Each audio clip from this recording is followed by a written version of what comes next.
हक फिल्म को प्रोड्यूस किया है। फिल्म में मुस्लिम महिलाओं के हक की बात कही गई है। रिलीज से पहले राजधानी दिल्ली में फिल्म का प्रीमियर आयोजित किया गया, जहां तमाम क्षेत्र के दिग्गज शामिल हुए। इस मौके पर हक फिल्म के प्रोड्यूसर और टाइम्स ग्रुप के एमडी विनीत जैन ने पूरे स्टार कास्ट को धन्यवाद कहा। ये रही महर की रकम, अब आज से हमारा कोई रिश्ता नहीं है। मुस्लिम पर्सनल लॉ और सेकुलर लॉ को आप एक दूसरे के खिलाफ खड़ा कर रहे हैं। एक सांस में 3 बार तलाक लेना कैसे सही हो सकता है सर? सार्थक सिनेमा का एक नया चैप्टर शुरू हो रहा है 7 नवंबर को, जब इमरान हाशमी और यामी गौतम धर की शानदार एक्टिंग से सजी फिल्म हक रिलीज होने जा रही है। तुम कोई पहली औरत तो हो नहीं जिसने अपना शौहर बांटा है। बिरयानी या शीर कोरमा नहीं, इसे बांट कर बहुत सवाब का बहुत बरकत होगी। अपार शौहर है हमारे। ये फिल्म अहमद खान बनाम शाह बानो बेगम मामले में 1985 के ऐतिहासिक फैसले से प्रेरित है और ये बताती है कि कभी भारत में कानून, परंपरा और व्यक्तिगत गरिमा कैसे टकराते थे। तुमने न सिर्फ कौम के साथ गद्दारी की है बल्कि काफिरों का साथ दिया। यामी गौतम धर और इमरान हाशमी अभिनीत फिल्म हक सामान नागरिक संहिता, 3 तलाक और कानून के सामने लैंगिक समानता पर आधारित है। हो गई है। दिल्ली में हुई स्पेशल स्क्रीनिंग में मोदी सरकार के केंद्रीय मंत्रियों, टाइम समूह के प्रबंधक निदेशक और हक के निर्माता विनीत जैन और स्टार कलाकारों समेत कई हाई प्रोफाइल गेस्ट मौजूद थे, जिन्होंने फिल्म की प्रामाणिकता और इसके सामाजिक रूप से प्रासंगिक विषयों की प्रशंसा की। There are 2 kinds of stories we can tell when we make movies. Either they can be purely entertaining or they can provoke thought, lead to social change, but also entertain at the same time. Haq is one such movie. Haq is inspired by the famous 1985 Supreme Court judgment, which changed the course of gender justice. I would like to thank the entire crew, the director, Imran, Yami, Vartika, for making such a fantastic film. And thanks to the entire Jungli team as well.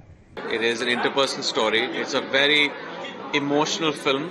At the end of the day, it's about women's voices. It's about the power of truth. What does justice actually mean, and how does it affect the lives of ordinary people, especially of a woman who doesn't have the privilege of being heard. Film हक को अलग बनाने वाली बात यह है कि इसमें अदालती बहस और पर्सनल राइट्स को बड़े ध्यान से संजोया गया है। ये फिल्म शाह बानो प्रकरण से प्रेरणा लेकर बड़े सवाल पूछती है।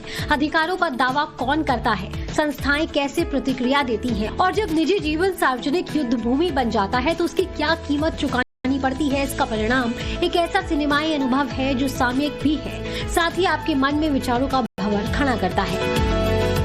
Equality is very basic, but this is a far more powerful message. It is a quest for seeking justice. I mean, first of all, it's not just about women empowerment. It's much more than that. Here you have a situation where somebody is seeking justice and it's being denied because of the personal law of that thing. And I think it draws inspiration from the Supreme Court judgment of 1985. And it's a very powerful message. So I want to compliment the producer, the actors. I think all said it's a first-rate movie, and I want everybody to see it. Film is made with perfection in every sense. The cinematography, the portrayal of the character, everything is good. And finally, the overall making of the film has a powerful message. Well, the film is amazing. Brilliant performances across the spectrum in the film. And I believe that the film captures in its message the true ethos of our Constitution, which the Supreme Court judgment in Shah Bano brought to bear, which is, it's a plea for equality. And I think the message of the film is just this, that no segment of our society can be denied the rights which the law gives them only because of religion, of faith, or caste, or gender. So in all, I think this film does true justice to the judgment of the Supreme Court in Shah Bano's case. And in its own right, the film is socially transformative. I think it will pave the way for a new and emerging India. दर्शकों ने film के तीखे लेखन, संतुलित अभिनय और कानूनी तर्कों को भावनात्मक गहराई के साथ संतुलित करने वाली पटकथा की सराहना की है। आलोचकों का मानना है कि इस फिल्म में यामी गौतम और इमरान ने अपने दौर का सर्वश्रेष्ठ अभिनय किया है।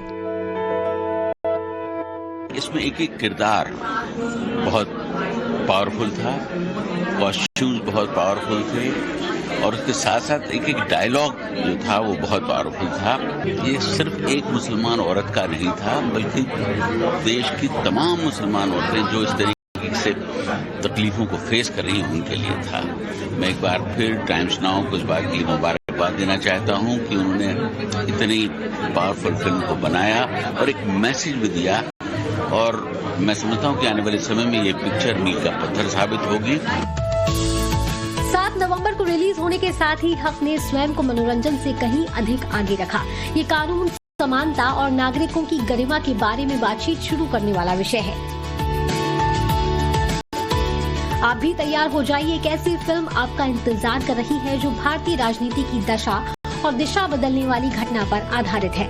हक 7 नवंबर 2025 को दुनिया भर में रिलीज हो रही है। जैसे दिया गया तलाक लागू नहीं। इन्होंने कुरान पढ़ा ही नहीं और शरीयत प्रधानमंत्री मोदी ने आज महिला वर्ल्ड कप चैंपियन टीम से अपने आवास पर मुलाकात की। पीएम ने टीम को जीत के लिए बधाई दी और सोशल मीडिया पर लगातार 3